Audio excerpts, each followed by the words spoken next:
کہ اگر ہم بات کرتے ہیں انہی لوگوں کے بارے میں جو کہ ہم اینٹی پولیٹکس بریگیڈ بھی ان کو کہا جا سکتا ہے کہ جی یہ بہت اینٹی تھے سسٹم کے، مجھے صرف یہی نہیں سمجھ آ رہا کہ جنہوں نے کبھی ووٹ نہیں ڈالا اب وہ ووٹ ڈالنے کیسے چلے جائیں گے، ان کو کیا چیز انسٹیگیٹ کرے گی، اور اس سچویشن میں وہ لوگ ووٹ کیوں ڈالے جائیں گے جب آپ کہہ رہے ہیں کہ وہ جائیں گے، لیکن آپ کی اپوزیشن پارٹیز جو ہیں ان کے جمائے حلقے ہیں، اگر ان کے حلقوں میں ایک بندہ ہاری یا کسان ووٹ نہیں ڈالتا تو اس کا سال کا کھانا بند ہو جاتا ہے، اس کے گھر والوں کو زمین کا وہ ٹکڑا نہیں ملتا، ان کے گائے بیل بچے اٹھا لیتے ہیں، یہ کیسے مقابلہ ہوگا؟ صوفیہ، یہ آپ جو سیاست کی بات کر رہے ہیں نا، یہ انگریزی اخباروں کی سیاست ہے، ایک یہ انگریزی اخباروں کی سیاست ہے، ایک زمین پہ کیا ہو رہا ہے۔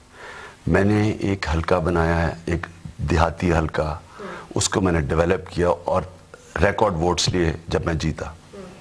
دیکھیں یہ لوگوں کو سمجھ ہی نہیں ہے کہ عوام کی کیا سوچ ہے، ہمارا ایجوکیشن کا لیول اتنا کم ہے۔ آپ جو کہہ رہے ہیں نا کہ جو ہاری وغیرہ، یہ چند حلقوں میں سندھ کے اندر ہوگا، شاید سدن پنجاب کے چند حلقوں میں ہو، باقی اور ادھر بھی شاید چینج آ جائے اس باری۔ میں آپ کو بتا رہا ہوں کہ یہ پاکستان میں ریلیونٹ نہیں ہے، یہ نہ پنجاب میں ریلیونٹ ہے، نہ کے پی کے اندر ریلیونٹ ہے، نہ یہ شہروں کے اندر ریلیونٹ ہے، یہ جو آپ بات کر رہے ہیں۔ اور جو انقلاب ہوتا ہے وہ ہمیشہ شہروں سے شروع ہوتا ہے اور اس کے بعد پھیلتا ہے ساری جگہ۔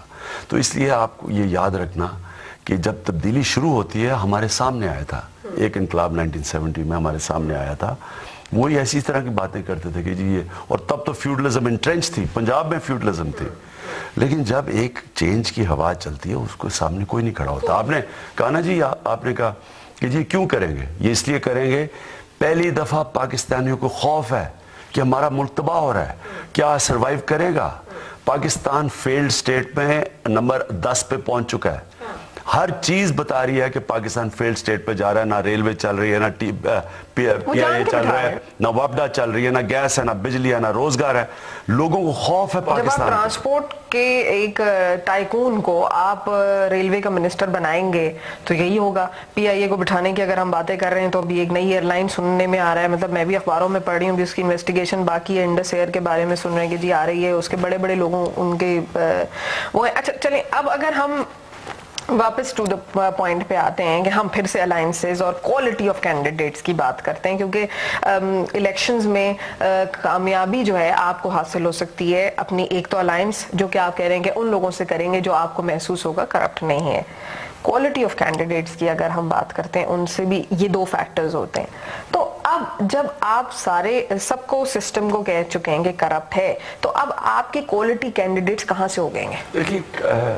ہر حلقے کے اندر جو ریالٹی وہ یہ ہے کہ ہر ڈسٹرکٹ کے اندر پولیٹیکل ہاؤسز ہوتے ہیں، ان پولیٹیکل ہاؤسز کے اندر ہر کوئی کرپٹ نہیں ہوتا، کئیوں نے اپنے آپ کو پاور میں جا کے پیسہ بنایا ہوتا ہے، کئیوں نے بدنام کیا ہوتا ہے بلدیاتی لیول کے اوپر، لیکن کئی ایسے ہوتے ہیں جو بالکل ٹھیک ہوتے ہیں، اور کئی ایسے ہوتے ہیں جن کے اوپر 19-20 کوئی کہتا ہے اچھا ہے، کوئی کہتا ہے کرپٹ ہے، کوئی کہتا ہے نہیں ہے۔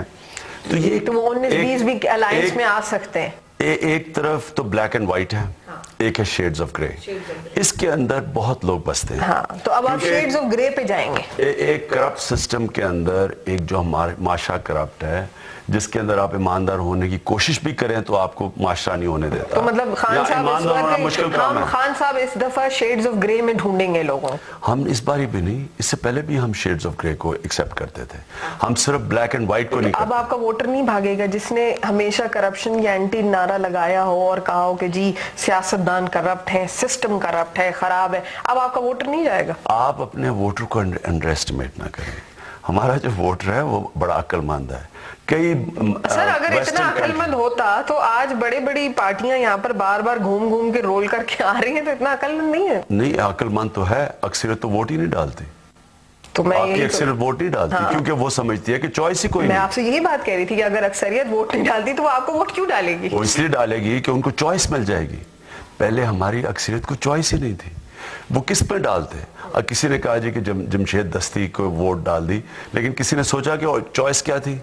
دیکھیں ووٹرز کو چوائس ملے گی اس باری، پہلی دفعہ اب سارا میڈیا کہہ رہا ہے کہ تیسری آپشن ہے، پہلے تو 2 کے اندر ہی چل رہا تھا نا, اور وہ بھی نورا کشتی کھیل رہے تھے, انہوں نے ایک دوسرے کو کبھی اب آپ کی تحریک انصاف بھی نورا کشتی میں شامل ہو گئی ہے. یہ کیسے بھائی اگر آپ بات کر رہے ہیں شیڈز آف گرے میں سے چوز کرنے کی, تو شیڈز آف گرے میں اب اگر چلے, میں تھوڑا سا چلتی ہوں کہ اب اگر آپ کی سیاست, آپ نے ہمیشہ کہا کہ جی خاندانی سیاست نہیں ہونی چاہیے, تو آپ کی تو اپنی پارٹی کے اندر خاندانی سیاست کے لوگ ہیں, جس کے اندر یہ میرے پاس پوری لسٹ ہے, افتخار جھگڑا صاحب ہیں, خواجہ خان صاحب ہوتی ہیں, میاں حامد مراج ہیں, میاں اظہر ہیں, یہ سب کون لوگ ہیں؟ یہ بھی تو خاندانی ہیں, ان کا بھی تو ووٹ بینکس ہیں, برادری سسٹمز ہیں.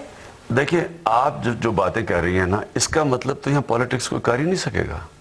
یعنی آپ تو یہ بات کر رہی ہیں کہ اگر آپ نے اسی لیول کے اوپر کینڈیڈیٹس کی سلیکشن کر دی تو فرشتے تو پاکستان میں بستے نہیں ہیں, تو پھر مجھے کہ میرے خیال میں کسی اور ملک سے اس کا مطلب کہ کسی اور ملک سے میں کینڈیڈیٹ امپورٹ کر کے لے کے آؤں, کہ پاکستان میں تو پھر وہ ملنے نہیں لگے. وہ نہیں مل رہے.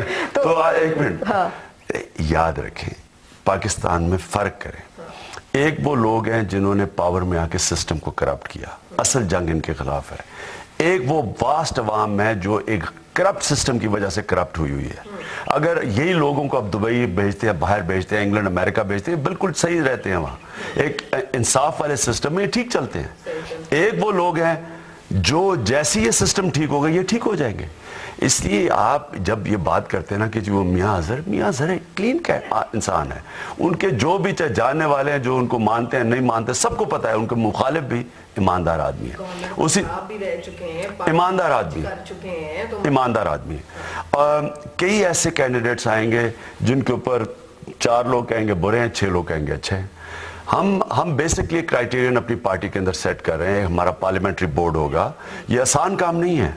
وہ بورڈ کا کام ہوگا کہ کینڈیڈیٹ وہ ہو جو پارٹی کے ایجنڈا کے ریفلیکٹ. تو پھر تحریک انصاف, نون لیگ, پیپلز پارٹی, ان باقی پارٹیوں میں کیا فرق رہے گا؟ فرق یہ ہوگا کہ پارٹی کی لیڈرشپ صاف ہے.